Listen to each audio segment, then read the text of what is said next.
നിങ്ങളുടെ favourite shows ഇനി ഒരിക്കലും മിസ്സാവില്ല. ഇപ്പോൾ C5 കാണും നിങ്ങളുടെ ഫേവറേറ്റ് ഷോസ് തികച്ചും സൗജന്യമായി. ഡിസ്ചാർജ് ചെയ്യുന്ന ഈ ദിവസമാ ഞാൻ വിവരം അറിയുന്നത്. അതോടിപ്പെന്താ അതിന്റെ വിഷമം വേദന നീ അറിഞ്ഞില്ലല്ലോ. ഇപ്പൊ ഡോക്ടർ പൊക്കോളാനും പറഞ്ഞു. അതിൽ സന്തോഷിക്കല്ലേ വേണ്ടേ? എനിക്ക് എല്ലാം മനസ്സിലായി ഏട്ടാ. ഇത്രയും വലിയ പ്രശ്നങ്ങൾ ഉണ്ടായിട്ടും നിങ്ങൾ തമ്മിൽ പരസ്പരം ക്ഷമിച്ചു പുറത്തു. അപ്പോഴും നളിനിയും മോനും പുറത്ത്. നളിനി എന്തിനാ അങ്ങനെയൊക്കെ ചിന്തിക്കുന്നത്? ഇവിടെ ആരും ആരെയും പുറത്താക്കിയിട്ടില്ല. ഇവിടെ വരുന്നവരെ അമ്മ വണ്ടിയിലിരുന്ന് കഴിച്ചിൽ തന്നെയായിരുന്നു.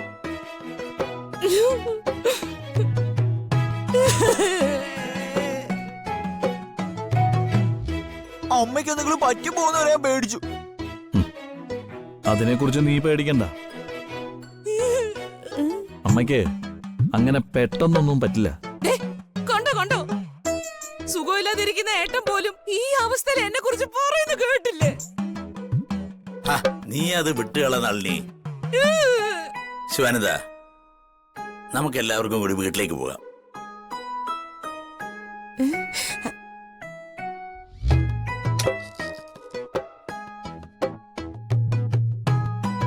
ബില്ലടച്ചു വെച്ച ഇനി നമുക്ക് പോവാം.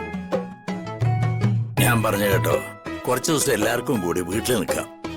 അത് കഴിഞ്ഞിട്ട് തീരുമാനിക്കാൻ ബാക്കിയെല്ലാം. അത് വേണ്ട ഏട്ടാ. ഏട്ടന്റെ കൂടെ നിൽക്കാൻ എനിക്ക് സന്തോഷമേ ഉള്ളൂ. പക്ഷേ അത് ഇഷ്ടപ്പെടാത്ത ചിലര് കാണുമല്ലോ. ആര്? സുജാതയുടെ വീട്ടുകാരോ?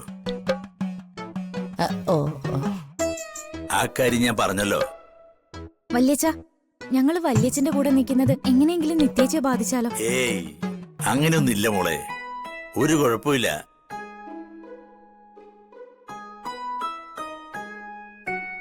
അല്ലെങ്കിൽ തന്നെ തമ്മി തല്ലിയും പിരിഞ്ഞിരുന്നിട്ട് എന്താ കാര്യം? ഒന്ന് തളർന്നു വീണാ തീർന്നു ചങ്കൂറ്റവും ധൈര്യവും ഒക്കെ. അത് ഏട്ടൻ പറഞ്ഞത് കാര്യ. ആർക്കാ എന്താ വരികയെന്ന് പറയാൻ പറ്റില്ലല്ലോ. നമുക്ക് എല്ലാവർക്കും കൂടെ നിക്കാം മക്കളെ. അപ്പോ അമ്മായി ഞങ്ങളോട് നിൽക്കാനാണോ? പിന്നെ അല്ലാതെ. എന്റെ കൂടപ്പിറപ്പുകളാ ഈ രണ്ടുപേരും ഈ സുഖലാണ്ട് കിടക്കുന്നേ. എന്നിട്ട് തിരിഞ്ഞു നോക്കാതെ ഞാൻ ഇറങ്ങിപ്പോവാനോ? എന്നെ കൊന്നാലും ഞാൻ പോവില്ല. അത് വേണ്ട നളിനി. നിനക്ക് എപ്പോ വേണമെങ്കിൽ വരാലോ, കാര്യങ്ങൾ അന്വേഷിക്കാലോ. അപ്പൊ ഞാൻ കൂടെ നിക്കണ്ട അല്ലേ? എന്റെ ദൈവമേ, ഇതിന് ഭേദം ഇപ്പൊ തന്നെ എന്നെ അങ്ങ് വിളിച്ചാ മതിയായിരുന്നു. നിങ്ങളെ ഏട്ടന്മാരുടെ ബുദ്ധി ബോധമൊന്നും എനിക്കില്ല. എനിക്ക് പിടിക്കാതെ കണ്ട ഞാൻ ബഹളം വെക്കും. അല്ലാതെ ഉള്ളി തട്ടിയിട്ടൊന്നും അല്ല, വൈരാഗ്യം ഉണ്ടായിട്ടും അല്ല. കൂടെ നിക്കണ്ടെന്ന് പറഞ്ഞ് ഇറക്കി വിടുകയാണെങ്കിൽ ഇതോടുകൂടെ എല്ലാം അവസാനിപ്പിച്ചോണം.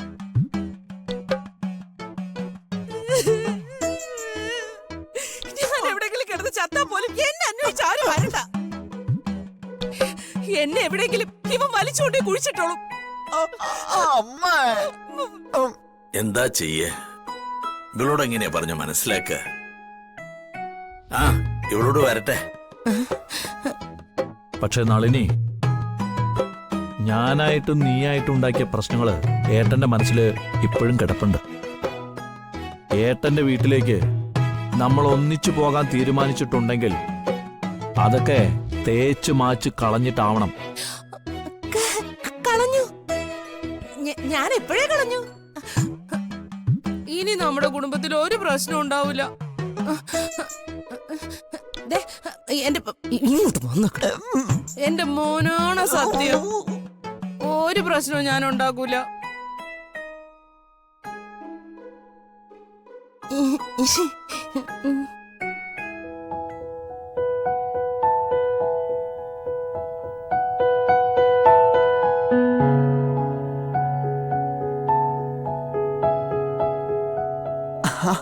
നിത്യേച്ചി, മനു എങ്ങോട്ടാ?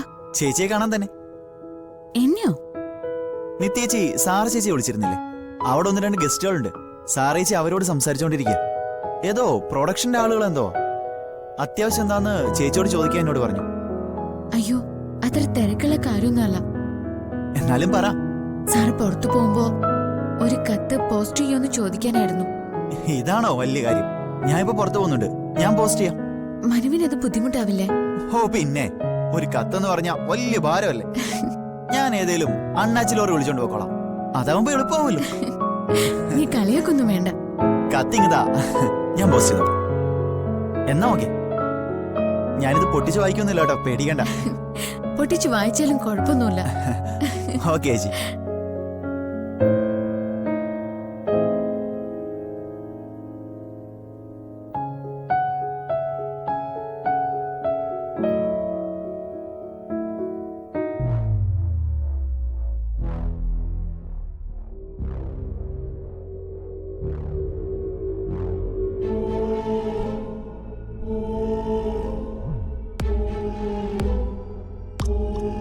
ഞാനിപ്പോ ചായ എടുക്കാം. നിക്ക്. ഇന്നലെ സാറയുടെ കൂടെ എന്തിനാ പോയെ? സാറയ്ക്ക് പാർലറിലെ സാധനങ്ങൾ വാങ്ങാണെന്ന് കള്ളം പറയണ്ട. അതിന് നീയോ സാറയോ പോയിട്ടില്ല. ആരെ കാണാനാ പോയേ? പറ.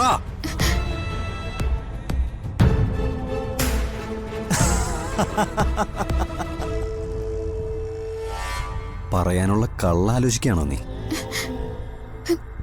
ഞാൻ ഹോസ്പിറ്റലിലാ പോയത്. എന്റെ ചെറിയച്ഛൻ സുഖമില്ലാതെ അവിടെ കിടക്കുന്നുണ്ട്. ചെറിയച്ഛനെ കാണാനാ പോയത്. അത് അമ്മയ്ക്കറിയാം. പെട്ടെന്ന് കേൾക്കുമ്പോ അച്ഛനും ജീവനും ദേഷ്യം വന്നാലോ എന്ന് കരുതിയാ പറയാതിരുന്നത്. എന്നിട്ട് ചെറിയച്ഛനെ മാത്രമേ കണ്ടുള്ളൂ? വേറെ ആരെയും കണ്ടില്ല? ഇല്ല.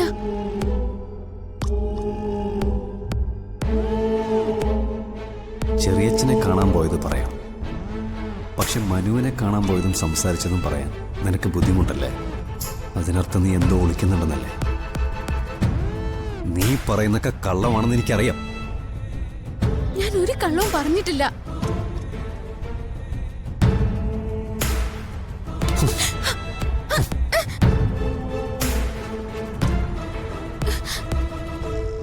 ദൈവങ്ങളെ നിനക്ക് വിശ്വാസമാണല്ലോ. ആ വിശ്വാസമാണല്ലോ എന്റെ അമ്മ കണ്ടതും എന്റെ ജീവിതത്തിലേക്ക് കൊണ്ടുവന്നതും. ദൈവങ്ങളുടെ മുന്നിൽ വെച്ച് നിന്നെ കൊണ്ട് സത്യം പറയിപ്പിക്കാൻ പറ്റുമെന്ന് ഞാനും നോക്കട്ടെ.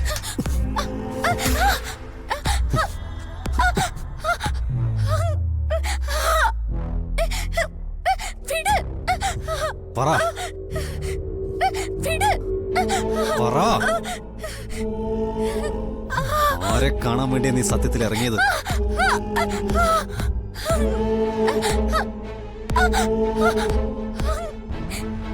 എന്റെ കൈ പൊള്ളുന്നു.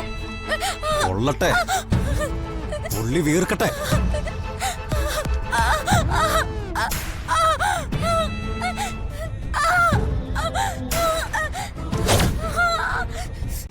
ഡൗൺലോഡ് ചെയ്യൂ C5 ആപ്പ്. കാണൂ എല്ലാ എപ്പിസോഡുകളും സൗജന്യമായി.